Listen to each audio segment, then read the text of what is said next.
Welcome back, ladies and gentlemen, to the BULLshit podcast, where I just basically talk bullshit.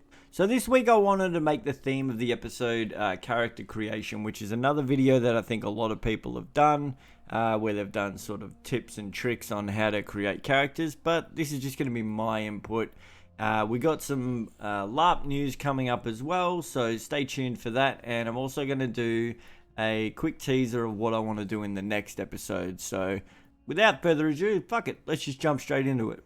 So when creating a new character, there's 5 categories that I like to focus on when I create a new character. This is a little bit more in depth than you actually need to go, but this will give you a lot of the good basics just to sort of get your character fleshed out. So if you would get asked a question, you would hopefully have an answer for it pre-planned. You'll have it pre-planned and ready to go as soon as the question's asked. So the first thing that I like to focus on with a new character is obviously the name. You don't want to come in with something that you've ripped directly from popular culture, so you can't come in with the name like Ragnar or Floki or Rollo or Lagatha or Master Chief. Just avoid stealing names from TV shows, books, and things that you know people in the community have already seen. You might have some random abstract semi-nude Italian artsy type movie where the guy's name is Strattingo or some bullshit, and that works for you, and then you use it and no one knows what the fuck you're talking about because they've never seen this random obscure movie. But if you're stealing it directly from shows that you know that a lot of LARPers are going to get into because it's kind of a LARP sort of feel, then you're just going to get looked down on if you steal those sorts of names. So definitely avoid that. How I created a lot of my names is I used to have an Aboriginal book that had a sort of dictionary section in it, and if I wanted to create a strong character, I'll pick words like stone, find the Aboriginal version of stone, and I would sort of modify it or use that word. And I thought it was just a cool little nod to the First Nation people here in Australia, and they just have some cool ass fucking words, so it works for me. That's how I got the name Dayro. I don't actually remember what Dayro means. I think it was crow or something like that, but I can't remember. You have to have a name or you're just a random person. The second step that I like to focus on is style, and this is sort of a broad thing. You don't need one style, so don't come in and say I'm a Viking style, because that sort of pigeonholes you and you have to play what everyone already knows. Sort of spread out. So my character, Dayro Whitebull, is a Viking style with a hunter style mixed in with a religious nut mixed in as well. That sort of gives him different character traits that I can play with. So if you just came in and said I'm a Viking, that sort of leaves you open to do whatever you want, but it's good to sort of have these ideas already planned. So Dayro being a hunter, I like to use natural materials, furs and things like that around my camp. That's why my camps are immersive, because I choose not to use anything that I don't think Dayro could have got his hands on if he was just out in the woods fucking foraging around for himself. The religious side of him helps make his decisions, so his style will come off to other people as a crazy person that's listening to an imaginary god, but that gives him a character trait that I can work off and build a style off of as well. The third thing that I like to focus on is flaws. You have to have flaws, and I actually don't even care about the pros of my character, so the good character traits. I prefer to focus on the flaws because that sort of keeps you grounded. If I've created a character, say a brand new orc character, and I make his flaw is he's scared of dwarves because his whole family was murdered by dwarves, then that gives me a character trait that I can sort of focus on as well. Kind of like the style, but I feel like flaws are something that you can always have in your head and go, okay, I need to react if I see this sort of thing. So another flaw might be an orc that's scared of daylight, so you might see that character wearing a hood all the time. Things like that. So if you've got a character flaw, then that makes your character that much more believable. And that's a lot of the reason that my characters sort of gravitate towards annoying the elves so much, because they are presented as these angelic sort of characters, and my characters always are so flawed and fucked up, and that sort of makes them go, okay, you guys think you're so good, so that gives me something to do to interact with other characters. So my characters are generally meaner towards elves because I feel like the elves are better than me and I want to bring them down a peg.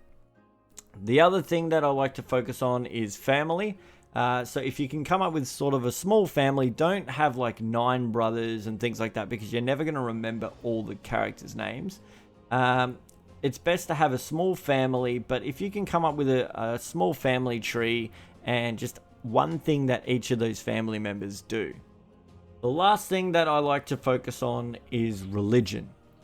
If you are going to play a religious character, you need to know that religion back to front. Don't come in like, I've seen a lot of people come in with Viking styles. Some of the Northmen from Swordcraft came up to me and they were trying to extort money basically from me by sort of saying it was money that was going to the Church of Odin.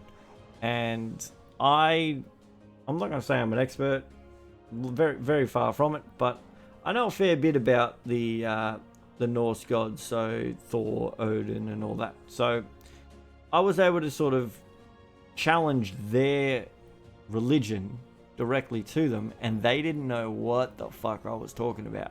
When I'm bringing up things like Ganingagap and things like that, and I'm probably mispronouncing it, but they didn't know what I was talking about, and that sort of ruined their characters for me. Like, they just then became not Viking Norsemen, they were just random bandits on the road.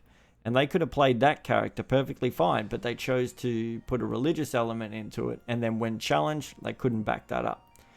So stepping away from the main theme of today, let's just jump straight into the LARP news. There's a few things going on, and you definitely want to check these out.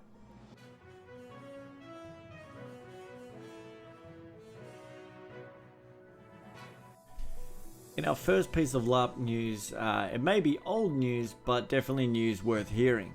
Larpbox.com is a subscription-based box that you can order, and it comes with all different LARP goodies, coming from costumes to recipes to props to clothing.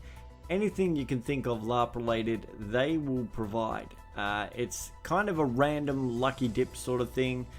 So this month you can order the Clerics Box up until April, and inside you might get anything from scrolls to mage orbs, things like that, and anything related to clerics may be a possibility. So if you are interested in that sort of thing, definitely jump in. I've gotten a few in the past myself. I've got a drinking horn, I've gotten a sword, I've got a new orc mask.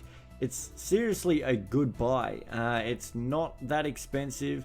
You can get some of the cheaper boxes, and you can also get some of the more expensive boxes. It just depends on what you're sort of looking to get into it. You can get a basic box for $40, a medium box, the premium box, which is $49.99, and then you can get the legendary box, which is $325. And I've done a little bit of all of them, and the $325 in my case was definitely worth it. I got a sword, I got a mask, I got face paints, I got a few different things for my orc, and I honestly can't talk about this company enough. I think it's an awesome service, and it's kind of a niche market, and I feel like they're doing really well. They're based out of Massachusetts, and they are available at larpbox.com. Ignore that binging in the background. They are available at larpbox.com. Jump on the website, check them out, and if you've got the coin, definitely look into getting one of these boxes because they are well worth it.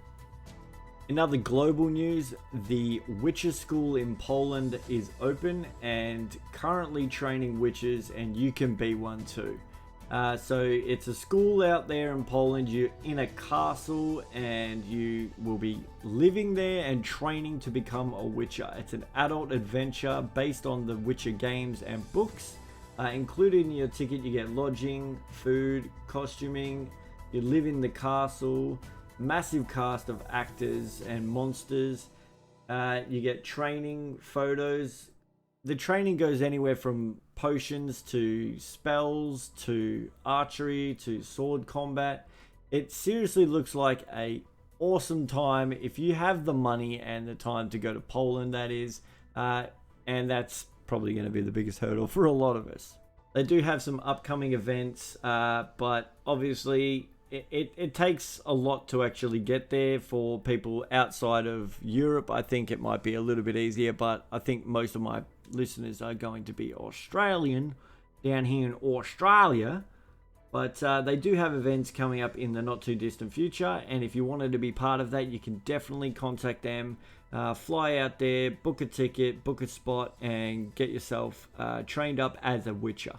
The costuming provided looks authentic. It looks like you could seriously walk onto the set of the Witcher TV show and you'd fit right in. If you want to have a romantic boat ride at night, they've got you covered. If you want to go for long walks in the woods, they got you covered. And if you want to ping an arrow at a monster, they got you covered. So this seriously looks like something that I would love to do, but I am just a poor boy. So if you've got time and you've got the money, get your ass up there to the Witcher school and learn to become a Witcher. Okay, so getting back into the main theme of today's podcast is character creation. And the last few tips that I want to give you is, well, a big one would be honest.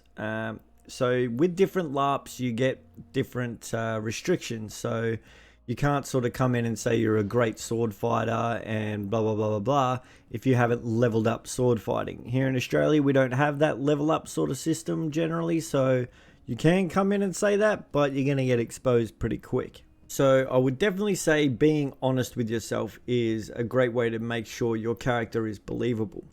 So I have terrible eyes. My eyes are starting to deteriorate and I'm getting shorter and shorter vision.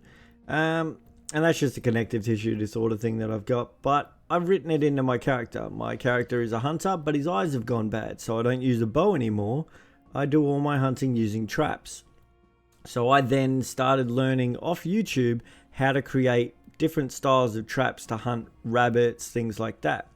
And when I go camping, I set these traps up. I don't think anyone's actually noticed any of these traps that I've set up, but I set them up around my camp here and there, and either they're not active or they will be active, but I don't sort of set them up in a way where if a rabbit was to get his head put into one of my loops, the loop wouldn't just sort of come undone. They're set up in a way where no one can get hurt and no animals can get hurt, but they look like they're there for a purpose. The last tip that I'll give you is take inspiration, but don't take directly. So as I said earlier, with the name sort of thing, you don't want to sort of take something directly. So if you're camping with a large warband and there's someone in there that inspires you, someone that has awesome kit, their character's fleshed out, they've got a great backstory, they act the part and they role play perfectly and don't break character, don't just copy what they're doing. You want to be creative in your own way. So do what they do, but do it your way. If you see a character that is liked by everyone because he tells great stories, there's no harm in you telling stories as well. That's fine. But you don't want to steal people's accents. You don't want to steal people's costume look, because a lot of people like that individuality. I don't want anyone else walking around with my armor on or my tabards on unless it's approved. And that's a big part of LARP, is individuality and unique look. So one great example is if you look at the orcs at say Drakenfest, they all look different. And I will go on there and I will use them as inspiration. So wrapping up today's episode of the podcast, I just want to say that next week I'm hoping to get my brother on. He's easy access, so he could be my first guest. And he is the one that got me into LARP, but he has stopped LARPing for a long time and he's only really just starting to get back into it.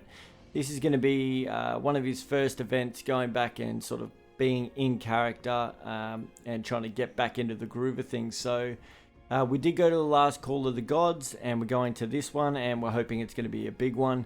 So he will be my first guest that I'll have on the podcast.